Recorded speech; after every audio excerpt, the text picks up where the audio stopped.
नमस्कार जन मीडिया की टीम आज आप पहुंची है 15 वार्ड शकरपुर में और हमारे साथ बातचीत करने के लिए हमारे एक खास मेहमान है इंजीनियर विनोद नौटियाल जी। उनसे जानेंगे उन्होंने अपना राजनीतिक और सामाजिक सफर कब शुरू किया और अभी एमसीडी के चुनाव आने वाले हैं, उनकी क्या भूमिका रहेगी। सर आपका स्वागत है। नमस्कार। आपने अपने राजनीतिक और सामाजिक जीवन की शुरुआत कब की, कैसे की, कौन प्रेरणा स्रोत है आपका? देखिए, मैं एक प्रोफेशनली इंजीनियर हूँ। 2014 में लगभग हमारी फैमिली यहाँ से शिफ्ट होने वाली थी और बच्चों का भविष्य, क्योंकि एरिया की जो बेसिक कंडीशंस हैं, पानी, गंदगी बहुत थी, तो लगभग 2016 में जब मैं अपने मेरे फादर आरडब्ल्यू के चेयरमैन भी थे। पूर्वी दिल्ली का एक संगठन होता है जिसको हम लोग गढ़वाल समाज बोलते हैं, गढ़वाल भवन का, उसमें वो पदाधिकारी थे। तो हमने सोचा अब उनका जीवन का जो उम्र है काफ़ी हो गई थी, तो उनको बाहर निकालने के लिए हम लोग आए थे। तो ताना माना ऐसा हुआ कि मैं ही फंस गया उसमें। लोगों ने, पब्लिक ने बोला कि आप पढ़े लिखे हो, आप इस एरिया की जिम्मेदारी संभालो, आरडब्ल्यू में आ जाओ। तो किसी तरह मेरे को आरडब्ल्यू में आना पड़ा और उसके बाद ये था कि हम लगातार आरडब्ल्यू के लिए काम करते रहे, क्षेत्र के लिए काम करते रहे। मेरे साथ रहते हुए लोगों ने बहुत अच्छा साथ दिया, जिसके तरीके से हमने पूरे एरिया का, लगभग हमारी यहाँ पे सबसे बड़ी आरडब्ल्यू है, तो यहाँ पर हम लोगों ने बहुत सारे काम किए जो बहुत टाइम से अटके हुए थे। बहुत बड़ा कूड़ा, जैसे कि आपने आरडब्ल्यू के आप रहे हैं मैम, तो आपने क्या काम किया उसमें? मैं बताता हूँ क्या हुआ था। जैसे हमारे ही क्षेत्र में डब्ल्यू ब्लॉक की एंट्री पे बहुत बड़ा कूड़ा घर था। लगभग लोगों ने कई एरिया की डंपिंग यहाँ बना ली थी जो इलीगल थी। म्यूनसिपल कॉर्पोरेशन क्या करता था, छोटी छोटी जगह से छोटी छोटी गाड़ियों में कचरा लाके यहाँ डंप कर देता था। और पार्क के बाहर हम लोगों ने एक अभियान चलाया। शुरुआत आते ही लगभग 3 महीने तक हम दिन रात उस एरिया की पहरेदारी करी, लोगों को समझाया कि कूड़ा यहाँ नहीं डालना। आप सोच सकते हो, बिना अनपेड रहते हुए हम लोगों ने 3 महीने, लगभग 30 से 35 लोगों ने ये अभियान चलाया। आज आप देखेंगे हमारी जो एंट्री है ब्लॉक की सबसे बेहतर है। उस एरिया पे हम लोगों ने आरडब्ल्यू सब ने मिलकर के अपने पर्सनल फंड से लगभग 12 बेंचेस लगवाई है। वो जो पार्क है उसके अंदर 3 से 4 हज़ार पौधे लगाए हैं। वो पार्क आप कंपेयर करेंगे सरकारी पार्कों से ज़्यादा बेहतर है, जिसको लगभग हमने गोद लेने की बहुत कोशिश की, नहीं दिया उन्होंने, उसके बावजूद हमने उसको बहुत मेंटेन किया। जब एमसीडी की स्ट्राइक हुई है तब हमने क्या स्वस्थ अभियान चलाया। अपनी एक किराए पे रेडी लेकर के सब ने मिलकर के, आरडब्ल्यू के साथियों ने, रेजिडेंसी सब ने मिलकर के घरों से कचरा निकलवाया है, उसमें डलवा के डलाव घर में डालें। तो ये सारी चीज़ें हमने की। जितने जहाँ डार्क स्पॉट थे लगातार करते हुए हम लोगों ने उसको लाइटें लगवाई। जो हमारे पूर्व विधायक थे नितिन त्यागी, उनके संपर्क में उस समय 2016 में आया, उनसे बार बार लगातार 1 साल फॉलोअप करके इस एरिया में, लगभग कह सकते हैं लक्ष्मी नगर में पहली या दूसरी आरडब्ल्यू जिसने 60 कैमरे सीसीटीवी लड़के लगवाए हैं। तो ये सारे काम हमने किए हैं। चोरियां हुई तो रातों को पहरेदारी करी है, चोरों को पकड़ के पुलिस पे सौंपा है हम लोगों ने। तो ये सारी विश्वास जब जीते हैं, तब हम लोगों ने क्षेत्र में जब बातें करी तो उन लोगों ने कहा आपको आगे आना चाहिए, क्योंकि बहुत सारे काम हमारे ऐसे थे। आप मानते हैं कि एक संवैधानिक पद होता है पार्षद, हमारे बहुत सारे काम हैं जो वहाँ जाके अटक जाते हैं और हमारे जो लिमिट है वहाँ जाके जब खत्म हो जाते हैं, हम लोगों ने सबने विचार किया, तब बताया कि आप वहाँ जाएंगे तो जो काम हमारे अटके वहाँ से निकल के आएंगे। तो उसलिए मैं आ गया। जैसे कि आपके कुछ बताया, अपने निगम पार्षद की वजह से कुछ काम रुक जाते हैं, आप बहुत सारा कुछ काम कराना भी चाहते हैं, लेकिन आम जनता की जो परेशानी है, जैसे कि कहीं कहीं पे पानी नहीं आता पीने का, ये आज भी ये आम आदमी पार्टी का अधिकार में आता है पानी की सुविधा देना पब्लिक को, और पब्लिक का अधिकार भी है। पानी कितना भी शिकायत करते हैं लेकिन पानी ठीक नहीं मिल पा रहा है, पानी में गंदगी पाई जाती है, पहली बात। दूसरी बात, अभी जो वर्तमान निगम पार्षद है वो आपके कामों में रुकावट डाल रहे हैं, आप जैसा भी कह रहे हैं अभी, तो फ्यूचर में आपकी क्या प्लानिंग है, किस तरीके से जनता को अच्छा पानी मिलेगा, जबकि आम आदमी पार्टी अभी सरकार में है, सत्ता में है?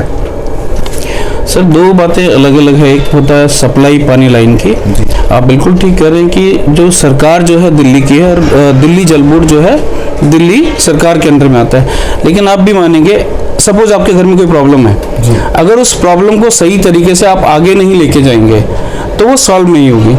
हमारी यहाँ का जो लोकल जो है रिप्रेजेंटेटिव एमएलए होता है, एमएलए कौन है? दिल्ली सरकार का नहीं है जी। तो वो जो सप्लाई का, जो पानी सप्लाई की प्रॉब्लम आप बता रहे हैं, जब वो प्रॉपर तरीके से सरकार के ऊपर रखेंगे, अब वो आप मानते हैं कि पार्टीबाजी बहुत होती है, सही तरीके से नहीं रखेंगे। हाँ, अभी कुछ काम शुरू हुए हैं, जैसे फंड आया तो उन्होंने नई पाइपलाइन डलवानी शुरू करी है, लेकिन जिस स्पीड से और जिस तरह से काम होना चाहिए वो भी नहीं हो रहा। खोद देते हैं, लगभग महीने 2 महीने तक चलता रहता है वो, क्योंकि लीनियंट है बहुत ज़्यादा। जैसे एमसीडी की बात करें, एमसीडी काम में रुकावट नहीं डालती, बहुत स्लो है। उनको पता है कि उनके ऊपर उन्हीं के एमएलए बैठे हैं और सरकार भी उन्हीं के, किसी तरह का कोई एक्शन होना ही नहीं है, क्योंकि काम करने की मंशा नहीं है।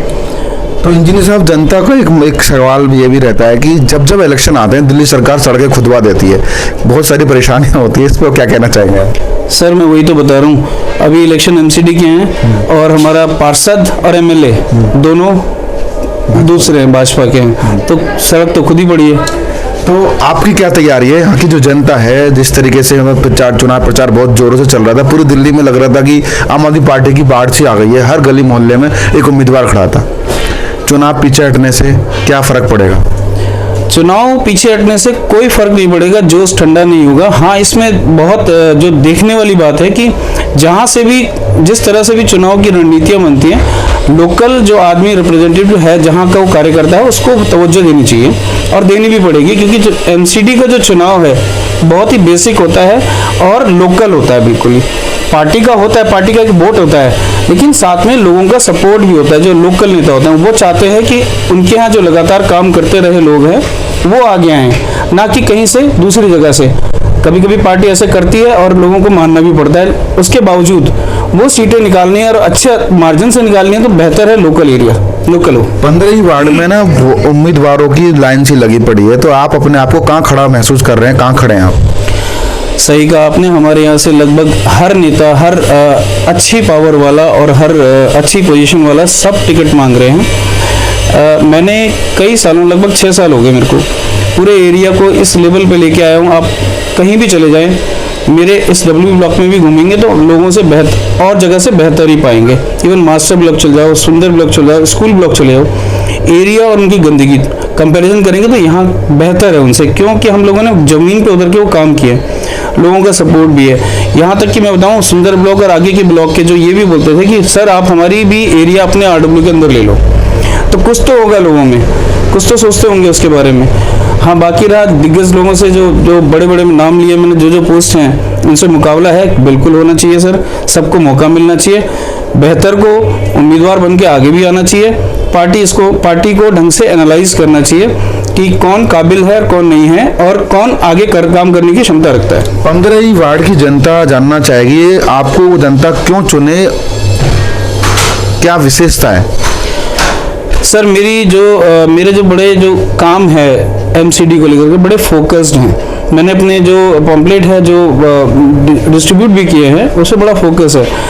पहले तो सबसे पहले जितने भी निगम के स्कूल हैं हमारे, आप देखेंगे उसमें जो भागीदारी है पढ़ने वाले बच्चों की, लोकल ना आकर के पर्टिकुलर लो स्टैंडर्ड में जाते हैं, बहुत ही कम बच्चे पढ़ते हैं। अगर वो स्कूल दिल्ली सरकार की तर्ज पर अच्छे होते हैं, एजुकेशन बढ़िया होती है, तो होगा क्या, हमारे लोकल जो जितने भी रेजिडेंट्स हैं उनके बच्चे पढ़ेंगे, लोकल की भागीदारी बढ़ेगी।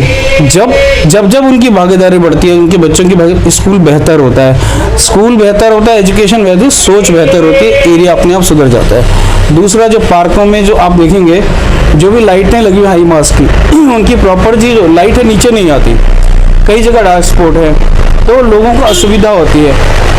इसी तरह कचरे का हाल है, दिल्ली में जहाँ जाएंगे कचरे का ढेर है, ये तो आप मानते हैं।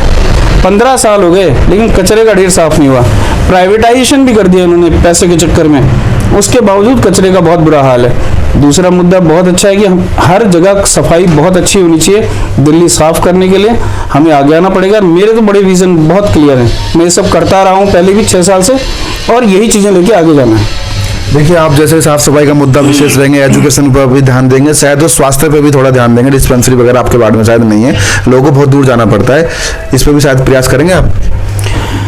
बिल्कुल सर, मैं एक छोटी सी चीज़ बताना चाहता हूँ। अभी हमारे यहाँ बहुत बड़ा ढलावघर था, कई सालों से, लगभग 15 से 20 सालों से हम लोग लगातार कोशिश कर रहे थे, कई आर्टिकल हैं, धरने भी दिए हैं। कुछ ढलावघर दिल्ली में चेंज हुए हैं क्योंकि उनमें कैपेसिटी ये थी, कॉम्पैक्टर मशीन लगनी थी, वहाँ पर जगह ऐसी थी जहाँ पर बड़े वाले जो डंपर है वहाँ नहीं पहुँच सकते इजीली, तो ऐसी लोकेशन चुनी गई जो 60 फुटा रोड चौड़ी हो और ढलावघर ऐसे बनाए गए ताकि वो कॉम्पैक्टर मशीन प्रॉपर लग सके। तो एक ढलावघर था हमारे संजय पार्क में, वो हटा है। लेकिन हटा क्या, अगले दिन उसमें जन रसोई खुल जाती है। जन रसोई क्या होती है, बेसिकली आप मानते हैं 2 घंटे के लिए जन रसोई होती है पार्क के अंदर, किसी पार्टी का ऑफिस। जन रसोई बेसिकली कुछ टाइम जन रसोई रहते हैं, बाकी टाइम में पार्टी ऑफिस बन जाता है। तो हम तो चाह रहे थे कि वो जगह डिस्पेंसरी के लिए हो, लोगों की सुविधाओं के लिए हो, और डिस्पेंसरी खुल सकती है अगर इच्छा है खोलने की। जब जन रसोई खुल सकते हैं तो डिस्पेंसरी बहुत अच्छी तरह खुल सकती है। जन रसोई किसके लिए होती है, रिक्शे वाले गरीब लोगों के लिए या नॉर्मल आदमी 1 या 2 रुपये। लेकिन आप देखेंगे वहाँ पर सिर्फ 1 घंटे की लाइन लगती है, उसके बाद खाना खत्म हो जाता है। तो 2 घंटे के लिए वो एरिया सरकार ने, एमसीडी ने किसी पार्टी को दे दी, ऑलमोस्ट बेच ही दियो। तो फिर अगर उस पर डिस्पेंसरी खुल जाती तो हर वर्ग का आदमी, हर गरीब और अमीर, उस पर डॉक्टर होता, समय पे इलाज मिलता, तो बहुत बढ़िया होता। तो उसकी हम पूरी कोशिश करेंगे खुलवाने के लिए। इंजीनियर साहब, जो लोग आपको देख रहे हैं, आप उनसे क्या मैसेज देना चाहेंगे, क्या अपील करना चाहेंगे? सभी से ये कहना चाहूँगा कि जब भी आप वोट देने जाते हैं, वोट आपका अधिकार है, आप जरूर वोट दीजिए। पिछला रिकॉर्ड देख करके पार्टी को, पिछले जितने भी रिकॉर्ड हैं सब देखिए, अपने प्राथमिकताएं दीजिए और मिलिए उन लोगों से जो आप जिनको वोट देने जा रहे हैं, उनकी प्राथमिकताएं क्या हैं, आप हैं कि नहीं उनके। क्योंकि निगम में बहुत बड़ी चीज़ें हैं, ना तो निगम में ऑफिस होता है, ना सैलरी मिलती है। किस लिए जा रहे हैं, सबसे बड़ी चीज़ क्या है, तो उन लोगों को पहचानना जरूरी है, क्या करने जा रहे हैं वो। पिछला रिकॉर्ड देखिए, कितने काम किए। जरूरी नहीं है सिर्फ पार्टी के लिए काम किया, पब्लिक के लिए क्या काम किए, वो ज़रूरी है, तो वो सब देखना चाहिए। ये मेरा मैसेज है। धन्यवाद हमसे बात करने के लिए। बहुत बहुत धन्यवाद सर आपका। तो ये थे आज के हमारे खास मेहमान इंजीनियर विनोद नौटियाल जी। वो अभी इस बार चुनाव मैदान में आ चुके हैं और वो स्वास्थ्य पे, शिक्षा पे और साफ सफाई पे विशेष ध्यान देंगे। और उनका कहना है कि पढ़ा लिखा उम्मीदवार चुने जो जनता के बीच का हो, यहाँ का रहने वाला हो, यहाँ की समस्याओं से अवगत को पूरी तरीके से। फिर आऊँगा किसी खास मुद्दे पर बात करने के लिए मेरे सहयोगी देव गोस्वामी के साथ, जन मीडिया टीवी, दिल्ली।